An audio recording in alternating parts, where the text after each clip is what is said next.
খাদেম দরজা খুলে দেয়, দেখে আশ্চর্যের বিষয় হযরত আলী কাররামাল্লাহু ওয়াজহাহু রাদিয়াল্লাহু তাআলা আনহু হযরত ওমরের খাত্তাব আমিরুল মুমিনিন হযরত ওমরের দরবারে আসার জন্য অনুমতি চাচ্ছে। খাদেম এসে আমিরুল মুমিনিন হযরত ওমরকে বললেন, আমিরুল মুমিনিন, আপনার জন্য হযরত আলী আপনার সাথে সাক্ষাৎ করার জন্য দরজায় করা নাচছে, তাকে কি ভিতরে ঢোকার অনুমতি দেব কিনা? আমিরুল মুমিনিন অর্থজানের প্রেসিডেন্ট হযরত ওমর বললেন, এত গভীর রাতে হযরত আলী কেন আমার ঘরে এসে কথা আসতে দাও? হযরত আলী হযরত ওমরের সামনে বসলেন। যে সময় হযরত ওমর মুসলিম জাহানের প্রেসিডেন্ট আর হযরত আলী সামনে সাহাবী, সেই সময়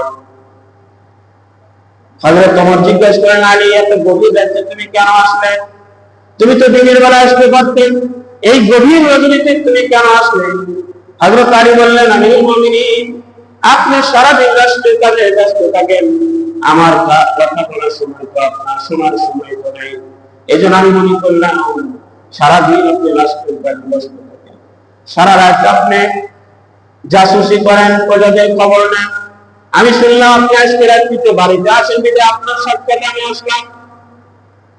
আমিরুল মুমিনিন প্রেসিডেন্ট হযরত ওমর বলেন, আলী তুমি আমার দরবারে এসেছো ঠিক, তোমার ব্যক্তিগত কাজে না রাষ্ট্রীয় কাজে? হযরত আলী বললেন, রাষ্ট্রীয় কোন কাজে আপনার কাছে আসি নাই, আমি ব্যক্তিগত যে সমস্যার সম্মুখীন হয়েছি সেই সমস্যা আপনার কাছে বলার জন্য আপনার কাছে এসেছি। সাথে সাথে হযরত ওমর প্রেসিডেন্ট হযরত ওমর ফু দিয়ে বাতিটি নিভিয়ে দিলেন। হযরত আলী রাদিয়াল্লাহু তাআলা আশ্চর্য হয়ে প্রেসিডেন্ট ওমরকে জিজ্ঞেস করলেন, আমিরুল মুমিনিন, আপনি কি আমার গোলাম করেছেন? আপনি আমি ব্যক্তিগত কাজে আপনার সাথে কথা বলবো, আপনি বাতি বন্ধ করে দিলেন। আমি এসে আপনাকে প্রশ্ন দিলাম, আপনি রাগে কি বাতি বন্ধ করে দিলেন? প্রেসিডেন্ট ওমর বলেন, আলী আমি তোমাকে যখন প্রশ্ন করলাম যে রাষ্ট্রীয় কাজে আমার কাছে এসেছো না ব্যক্তিগত কাজে এসেছো, তুমি যখন বললে ব্যক্তিগত কাজে এসেছি, তখন এই বাকি দুটো ব্যক্তিগত কাজে ব্যবহার করার অধিকার মুসলিম জাহানের জনগণ আমাকে দেয়নি। এই যে তুমি তেল দিলেন প্রবাসী যারা না জন্য এই হেজাবের আরবের জনগণ আমাকে দায়িত্ব দিয়েছে রাষ্ট্রীয় কাজ সম্পাদন করার জন্য, আর তুমি আমার কাছে এসেছো ব্যক্তিগত কাজের জন্য। সুতরাং ব্যক্তিগত কাজ শোনার কথা জন্য রাষ্ট্রীয় কাজে ব্যবহার করার অধিকার এই হেজাবের জনগণ আমাকে দেয় নাই। এরপরে হযরত ওমর তার স্ত্রীকে ডাকলেন, বললেন, আমার নিজস্ব যে প্রবাসী আছে সেটা এনে ধরে দাও। হযরত আলী অঝরে কেঁদে দিলেন আর বললেন, আমিরুল মুমিনিন, তাহলে কি আমি আপনার কাছে এসে প্রশ্ন দিলাম, আপনি রাষ্ট্রীয় বাতি বন্ধ করে দিয়ে জনগণের যারা ব্যবহার করেছে বাতি কাজে লাগাচ্ছেন, এটা বন্ধ করে দিয়ে ব্যক্তিগত বাতি জ্বালাইলেন। আমিরুল মুমিনিন হযরত ওমর বললেন, আলী তোমার উপর আমি রাগ করি নাই, আমি শুধু এটাই ভয় করেছি কিয়ামতের দিন যদি আল্লাহ আমাকে বলেন তোমাকে আমি মুসলিম জাহানের প্রেসিডেন্ট বানিয়েছিলাম, তুমি জনগণের টাকা খরচ করে তেল কিনে সেই তেল ব্যবহার করে বাতি জ্বালিয়ে আলীর ব্যক্তিগত কথা শুনে তুমি তার সমাধান করে দিয়েছো, আমি আল্লাহর কাছে কি জবাব দেব? ব্যক্তিগত কাজ, ব্যক্তিগত কথা সমাধান করার জন্য আমার ব্যক্তিগত তেল আছে, টাকা আছে, সেটি ব্যবহার করে বাতি জ্বালিয়ে ব্যবহার করা সম্ভব।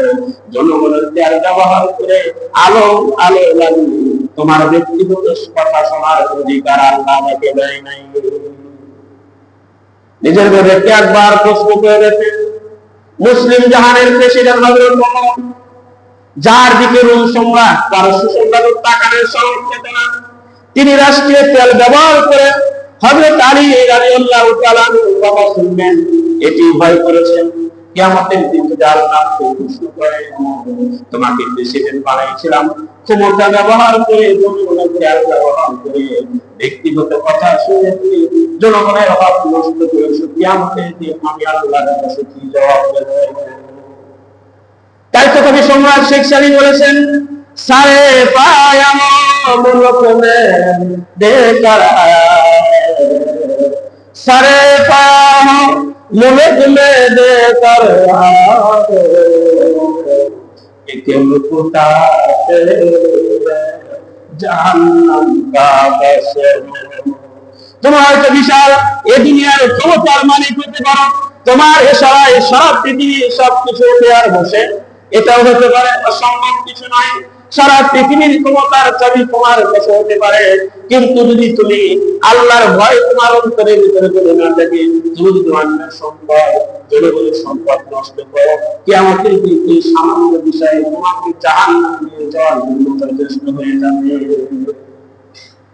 সেই জন্য রাসূল বলেছেন, যার অন্তরে তাকওয়া আছে, আল্লাহর ভয় আছে, এই আল্লাহর ভয় আর এই তাকওয়া এমন সম্পদ, যে সব তাকওয়ার এই সম্পদ তাকে জান্নাতের দাওসের মেহমান বানিয়ে দিতে পারে। কিন্তু সত্যি সেই তাকওয়াকে লালন পালন করতে হবে। এই তাকওয়া শুধু বলে বলে চলবে না, তাকওয়াকে লালন পালন করতে হবে। তাকওয়ার খাদ্য কি?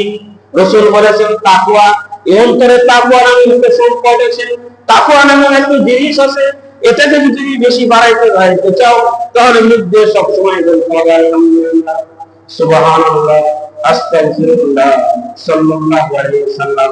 কোন ব্যক্তি যদি আলহামদুলিল্লাহ, সুবহানাল্লাহ আর আল্লাহু আকবার আর সাল্লাল্লাহু আলাইহি ওয়াসাল্লাম শরীরের চারটি তাসবিহ করতে পারে, আল্লাহ তাআলা তার এই ছোট্ট তাকওয়াকে বিশাল নামে দিবে।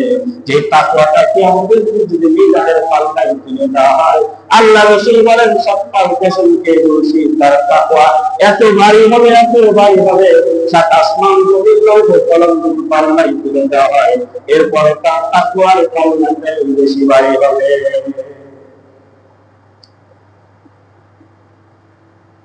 সেজন্য তাকওয়া মুমিনদের বহু একটি সম্পদ। হযরত ওমর ইবনে খাত্তাব রাদিয়াল্লাহু তাআলা কাব আহবারকে একবার প্রশ্ন করেছিলেন, কাব বলো তো দেখি, তাকওয়া কাকে বলে, মুত্তাকি কাকে বলে, তাকওয়া কাকে বলে, আল্লাহর ভয় কাকে বলে? কাব আহবার আশ্চর্য প্রশ্ন করেন, আমিরুল মুমিনিন, আপনি হলেন মুসলিম জাহানের প্রেসিডেন্ট, আপনি হলেন সবচেয়ে বড় আমাদের ভিতরে জ্ঞানী, আমরা আপনার কাছে প্রশ্ন করব, আপনি উত্তর দিবেন। কিন্তু আশ্চর্য বিষয়, আপনি প্রশ্ন করলেন তাকওয়া কাকে বলে, এটা আমার কাছে প্রশ্ন করলেন, তবে শুনে রাখুন, তাকওয়া কাকে বলে আমি আপনার কাছে বলি, যেটা আমি রাসূল থেকে শুনেছি। কাব আহবার রাদিয়াল্লাহু তাআলা বলেন, আমিরুল মুমিনিন, তাকওয়া বলা হয়, ধরুন আপনি কোথায় যাচ্ছেন, ডানে বামে দ্বিতীয় আর কোনো পথ নাই, আপনার উদ্দেশ্য আপনি অমুক জায়গায় যাবেন, ডানেও পথ নেই, বামেও পথ নেই, দ্বিতীয় আর তৃতীয় কোনো পথ নেই, সেই জায়গা পর্যন্ত যাওয়ার একটাই পথ আছে, যে পথটা মারাত্মক ভয়ানক পথ। এই পথে বাঘের ভয় আছে, এই পথে সিংহর ভয় আছে, সাপ বিচ্ছুর ভয় আছে, বিষাক্ত বিষাক্ত সাপ আছে, বিষাক্ত কাঁটা আছে। আমিরুল মুমিনিন, বলুন তো, ডানেও পথ নেই, বামেও পথ নেই, যেখানে আপনি করবেন সেই পথে সেইখানে যাওয়ার জন্য একটাই পথ, যেখানে হাজার ভয়, হাজার বিষাক্ত কিছু আছে। বলুন আমিরুল মুমিনিন প্রেসিডেন্ট হযরত ওমর, বলুন আপনি এই পথে কিভাবে যাবেন? আর আপনাকে সেখানে যেতেই হবে, না যাওয়া ছাড়া কোনো উপায় নেই। হযরত ওমর বলেন, যাবে আবার, তুমি যখন আমাকে বলছো ডানে পথ নেই, বামেও পথ নেই, আমার উদ্দেশ্য জায়গা পর্যন্ত যাইতে হলে এই পথ ছাড়া দ্বিতীয় আর কোনো পথ নেই, তৃতীয় আর কোনো পথ নাই। কিন্তু এই পথটা এত ভয়ানক, সেখানে বিষাক্ত বিষাক্ত সাপ আছে, বিষাক্ত বিষাক্ত কাঁটা আছে, বাঘ ভাল্লুকের ভয় আছে, আমি যাবো কিভাবে? হযরত ওমর বলেন, যেহেতু এই রাস্তায় যেতে হলে ডানে বামে কাঁটা আছে, সাপ কিছু আছে, তখন আমার জামা গুছিয়ে এমন ভাবে যেতে হবে, বাঘ যেন টের না পায়, সিংহ যেন টের না পায়, বিষাক্ত কাঁটাও যেন আমার পায়ে যুদ্ধ না হয়, এমন সিস্টেম করে নিজেকে আড়াল করে এই পথ পাড়ি দিয়ে আমার মন্দিরের পর্যন্ত আমাকে যেতে হবে।